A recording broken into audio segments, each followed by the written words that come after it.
Azure Wing, Volume 1. Prologue, Operation Odyssey Tornado. Alright ladies, let's make this quick. Once we get back, lunch is on me. Oorah! Standing tall in the middle of 20 soldiers, a man in a helmet and a skin-tight suit looked toward the pilot seats in the flying transport vehicle they were in. Outside the window, approximately 20 of the 50 other transport planes flew in front of his own, creating an arrow formation, like a flock of birds. A shrill sound was heard dangerously close, rocking the whole plane. Something exploded, and he tried to balance himself as the blue sky turned into an ensemble of red and orange, with streaks of sparkling white shooting upwards past them. Contact! A series of explosions shook the plane, and the man watched his men sliding into their pods. Each pod was equipped with anti-projectile defenses and a barrier. They were designed to take a beating and ensure their package made it safely to the ground, provided they did have the chance to launch first. Falcon 1, this is Falcon 6. I'm hit. Barrier is down and thrusters are failing. A cry for help rang from the communication radio in the pilot's seat, and the man saw one of the planes flying in front of them catching fire and, almost immediately, spiraling out of control. Emergency deploy! Go, go! He yelled out his orders, tapping the side of his helmet. Nearing the window once again, he saw more of their planes losing altitude as the anti-air of the enemy forces below shredded away their defenses.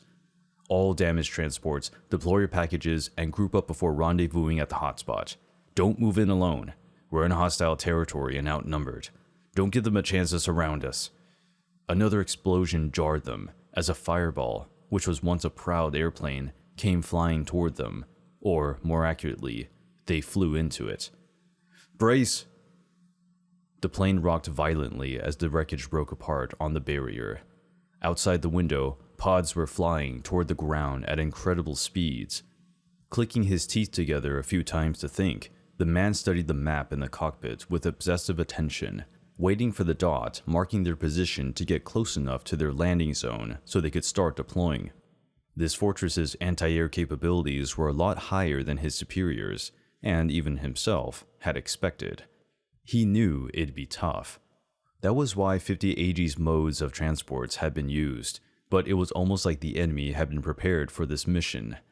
This flank should have been their weakest, but all the scans are telling me otherwise, he muttered as he studied the results in his helmet. Perhaps we have a leak, a female voice suggested into his ear. The man nodded as he glanced at his soldier roster. Despite human and Etherians being at war with each other, a few Etherians had stayed with them to fight against their brethren. Being small in number, they had been paired with humans and formed a Mage Knight unit. No other Etherians were allowed to participate in the war, and even these few had been thoroughly checked out before being allowed to assist. So the odds of one being a traitor were slim, but not impossible. War had a nasty habit of changing people. Falcon Leader, we're nearing the LZ, his pilot informed him. A middle-aged veteran with a cocky smile. To become a dropship pilot, one was first required to have years of experience flying solo and a long list of successful missions. Long ago, people theorized that ace fighter pilots made the best dropship pilots, and as the Aegis dropships expertly dodged and maneuvered through the sky, Phoenix couldn't find any better proof of that theory. But unfortunately, that didn't mean they were invincible. Another Aegis exploded into debris. Falcon Leader counted only half of the pods successfully deploy, as the others spun wildly in the sky, the person inside probably doing their best to ensure a landing of some sort. Turning his attention back to the map, Falcon Leader waited for the perfect moment to give the order, and as the dot was about to hit the edge of the LZ, he slammed the deploy button in his own transport. All units, deploy! Go, go, go! Sharp hissing came out of each pod, as each popped out of the side of the Aegis like ribs, and, a moment later, they started launching in quick succession. Falcon Leader put his hand to his communicator. Stay frosty. When you land, group up. Wait for Sergeant Henson. Then proceed to rendezvous point C. I'm going big game fishing today. There was a brief silence in the communications, but they were soon filled with cheering and howling from the soldiers in the pods. When he said he was going fishing, they all knew what he meant. Falcon Leader walked to the edge of the dropship with a quick nod and thumbs up at the pilot. Safe travels home. Jumping out, he flew through the sky, riding the winds, turning his body to adjust his trajectory. His mission was different than his troops, who would try to overrun the base. No, his mission was to find and eliminate the S-rank threat inside. Target located. Coordinates are live, Phoenix. Thanks, Joan. A blip showed up on the far edge of the large castle. Phoenix flipped in the air. Overwhelming the air pressure effortlessly, he got ready to land. Activate ATIS. Acknowledged. His tight bodysuit morphed into a sleek suit of armor. As he landed, the ground exploded, and debris rocketed high into the air. A loud bell began ringing to alert them of his arrival. Intruder! Intruder! In the next instant, hordes of Ethereans, armed with all kinds of weaponry, appeared over the crater's edge, created from his landing. Unique battle cries were heard as Okamine, elves, dwarves, and even a few Lamia charged toward him.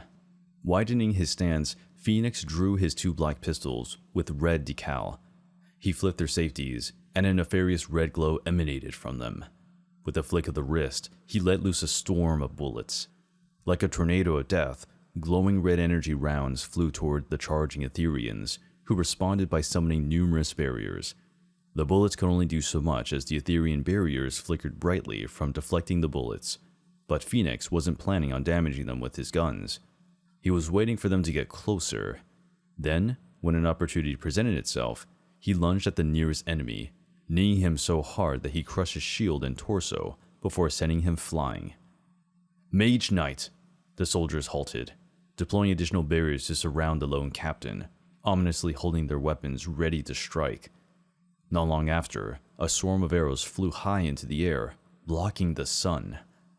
The captain, unfazed, just rolled his eyes, bringing his wrists together. Hya! Slamming his fists into the ground, the earth shattered and exploded upwards from the force.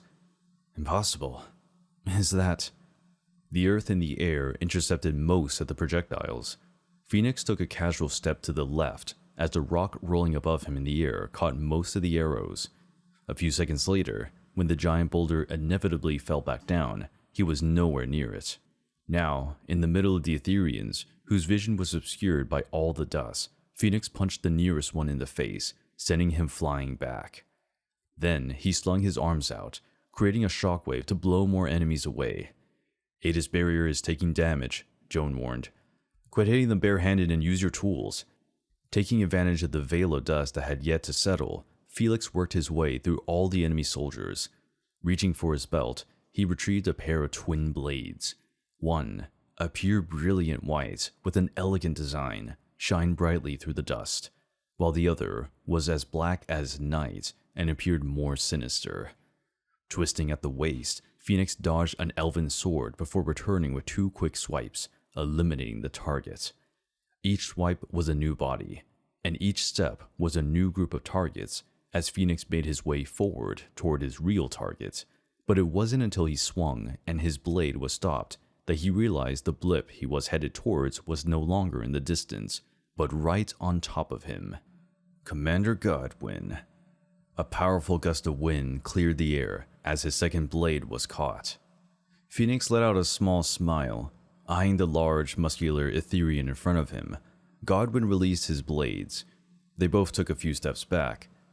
Captain Phoenix, I'm honored that the Solis Empire sent you after me, Godwin said with a toothy grin and flexed his neck, making the muscles underneath his fur ripple. Phoenix knew that letting his guard down, even for a moment, could mean immediate death. The fight had yet to break out, and it was purely out of mutual respect for one another. Resembling what was once commonly known as a werewolf, Okamine matched the late monster's description perfectly, except they couldn't turn into humans, which from their perspective was probably a good thing. Godwin was a special Okamine though, coming from a rare subspecies known as silverback. This was evident by his shining, almost glowing silver fur that looked like the moonlight. I suppose this is it then, old friend, he said, and for a moment his smile faltered as nostalgia seeped through. I guess it is, Phoenix answered with a gentle smile. I'm not sorry for what I'm about to do, but I am sorry I have to do it. The ground under Phoenix's feet slowly froze, and it wasn't until it was too late that he realized he was being encased in ice. What? Quick to react, the moment his muscles contracted to jump, the ice burst upwards and froze him completely. But even with his consciousness fading, Phoenix fought to free himself. The ice cracking from his struggling, Godwin shook his head and looked over his shoulder at a woman that Phoenix couldn't make out, who rose her hand toward him. Flexing his body, Phoenix broke out of the upper portion of the ice and threw both of his blades at the mage, but to his surprise, both of them were deflected in the air by a mysterious force. Great calamity, ice eternal. His encasing suddenly became increasingly harder when the cold began working through his temperature-immune suit. A shrill beep sounded as the ice once again grew over his body. Suit temperature dropping below operating temperature. Phoenix, Joan's voice suddenly cut off. The last thing Phoenix remembered was the ground underneath him, splitting open and falling into the deep recesses of the earth.